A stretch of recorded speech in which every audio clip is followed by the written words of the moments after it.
If the last console generations are any indication, it's fair to assume that the PlayStation 4 has reached the first half of its life cycle. Let's just assume that a potential PS5, however it may look like, is about to release in 2019. This would mean we recently reached a crucial point of the current console cycle. Starting with its initial release in November 2013, the PS4 now enters the second half of its life cycle. Obviously none of us knows if the PS5 will be a thing in 2019, but currently it's the most reasonable assumption in the light of Sony's immense success. I want to take this opportunity and share my personal top 10 list with you.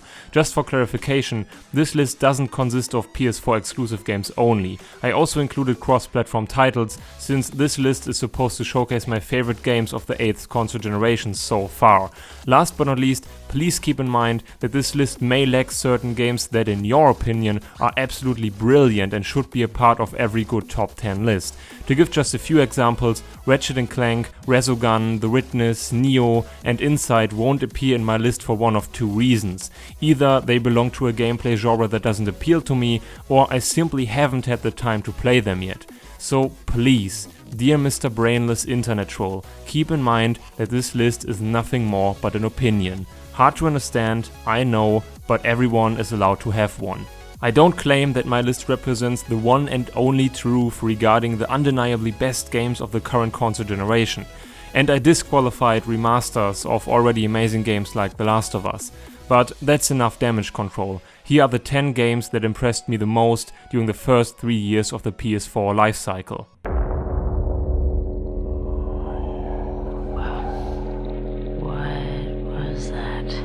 Initially, I had no interest in Until Dawn. It felt like Supermassive Games was trying to apply the gameplay concept of Heavy Rain to the teeny slasher genre, and ultimately, that's exactly what they did. I just don't know why I expected this to be a bad idea. Maybe I still had the sour taste of Beyond Two Souls in my mouth, which was a huge disappointment for me, especially in direct comparison to Quantic Dream's prior game Heavy Rain.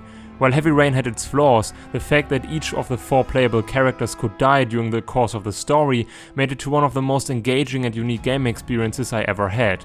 I missed this concept in Beyond Two Souls. When I finally decided to give Until Dawn a shot after a surprisingly positive response from players and critics, I actually had that special Heavy Rain feeling again. From beginning to end, this game was far from perfect, but also special. Until Dawn was something I haven't played before, and it felt original and fresh. After watching hundreds of teeny slasher movies, I was finally able to experience one through the interactive elements of a video game. Until Dawn turned out to be a giant collection and homage to horror movie classics of all decades, but managed to make horror tropes exciting again due to your active participation.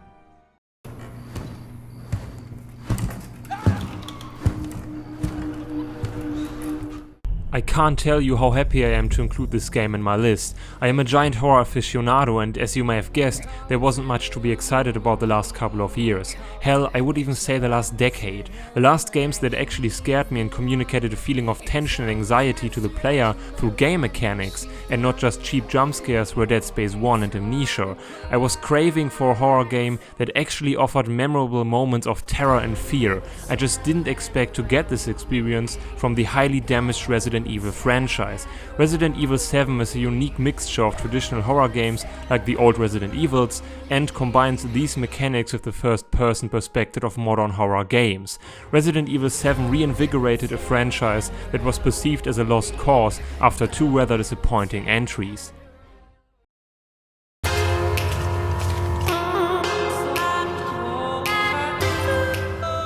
Fury is kind of an odd pick for me. This game came out of nowhere. One day it appeared as a free PS Plus game, and only after continued persuasion from a friend of mine I gave it a shot. What makes Fury special is the fact that it combines the mechanics of 3 established genres and creates a completely new and unique gameplay experience.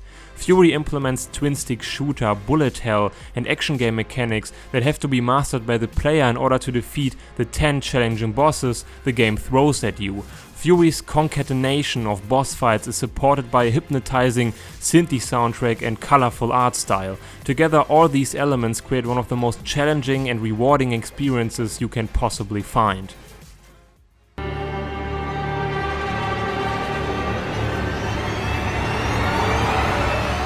There are games like Dark Souls and Fury which draw their lion's share of their appeal from complex and challenging combat systems, and there are games like Batman Arkham Asylum and Shadow of Mordor, whose sole objective is to make you feel like the greatest freaking badass. Shadow of Mordor's combat system, much like the Rocksteady Batman games, may not offer a tremendous difficulty or complexity. Instead, it encourages the player to chain up combos, spells and finishers, which in combination result in epic looking battle sequences. With the Nemesis system's randomly generated power struggle inside the ranks of orcs, it also introduced an original idea to the world of video games. At first glance, Shadow of Mordor appeared like one more desperate attempt to squeeze out money of the Lord of the Rings license.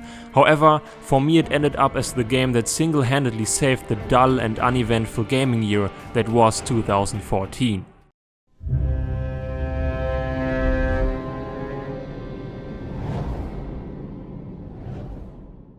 Right now, the Ringed City DLC grants us the chance to enjoy the presumably last piece of Dark Souls content, at least if you want to believe the words of Miyazaki.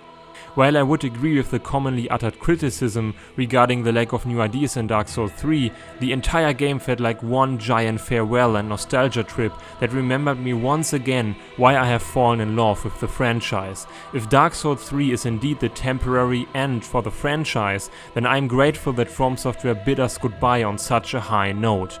Fare you well, Dark Souls. We will meet again in my nightmares, of that I'm sure.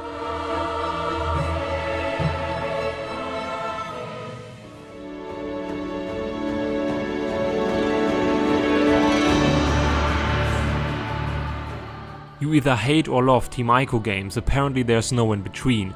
Personally, I belong to the second faction. In spite of all their technical hiccups and shortcomings, games like The Last Guardian offer an emotional ride that can hardly be compared to anything else. Last Guardian's troubled and lengthy development history of almost a decade equipped the game with a certain gravity and charisma over the years. After finally being able to play it, I can honestly say that The Last Guardian should be remembered for its beautifully told adventure of friendship instead.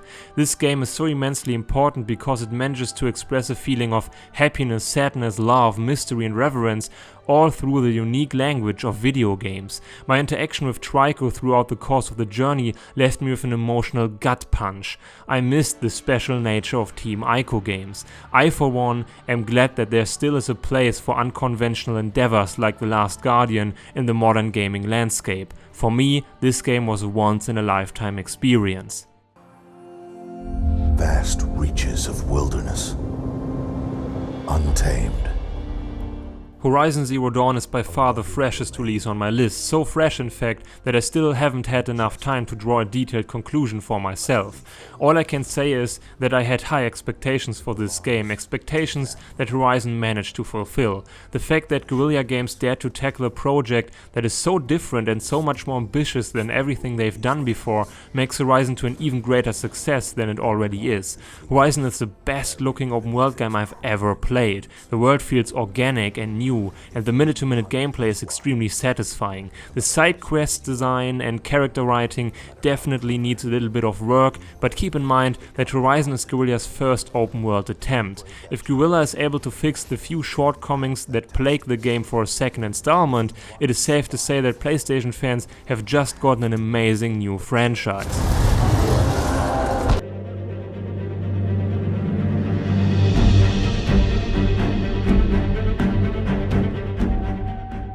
If you've watched my Uncharted review, you know how much this franchise means to me. Uncharted opened my eyes for the storytelling potential of video games. I share a special relationship with Uncharted and Naughty Dog as a studio ever since. Needless to say that I went into Uncharted 4 Thief's End with a lot of emotional baggage. This console generation included the release of 3 important 4s: Fallout 4, Uncharted 4, and the 4th game of the Mass Effect franchise. I'm so glad that the only game that didn't turn out to be a disappointment out of these 3 was Uncharted 4. Of course I could nitpick a few things here and there. Nadine was kind of unnecessary, I wish Sully would have gotten more screen time, the Madagascar and Scotland section were dragging a little bit, valid points of criticism I would approve. However, all in all, Uncharted 4 was all I wanted it to be, a giant emotional send-off for the franchise. Groundbreaking visuals, greatly written characters, mind-blowing set pieces. Uncharted 4 delivered all of this. As much as I enjoyed games like Rise of the Tomb Raider, I've yet to see a game developer that is capable of rivaling Naughty Dog's plain perfection regarding the creation of linear character-driven gameplay experiences. Naughty Dog has influenced this genre unlike any other developer. Whether you like or dislike linear game experiences, no one can deny that Uncharted and The Last of Us represent the very best this genre has to offer. If games like Red Dead and The Witcher 3 are the hallmarks for the open world genre, Uncharted and The Last of Us are the benchmark to beat for linear games. Not many developers can claim to be the best at something. When it comes to Naughty Dog, this claim is actually justified. There's gotta be another way. I need you on this one.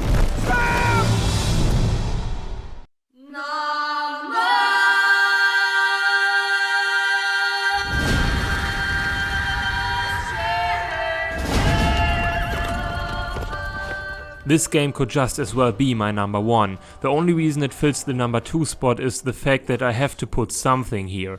Let's not beat around the bush. The Witcher 3 Wild Hunt is one of the best games I've ever had the pleasure to experience. It's my favorite game of the current console generation. As impressive as Horizon is, I still regard Witcher 3 as the pinnacle of open world design as far as the 8th console generation is concerned. The world is massive, many might argue too massive, which makes it even more astonishing that CD Projekt Red was able to fill this universe with one brilliantly designed questline after the next. It seems like every character and location is linked to a memorable story. An independent Polish studio that has never done anything of this magnitude before managed to outdo industry giants like BioWare and Bethesda in their own specialty. The Witcher 3 is the open world game to beat. I've never played a game that offers such an insane quantity of expertly written storylines and characters. Most side quests in Witcher 3 are more engaging and memorable than most main stories in other games. A benchmark game without a doubt. However, there's one game I adore just as much, my number 1 spot.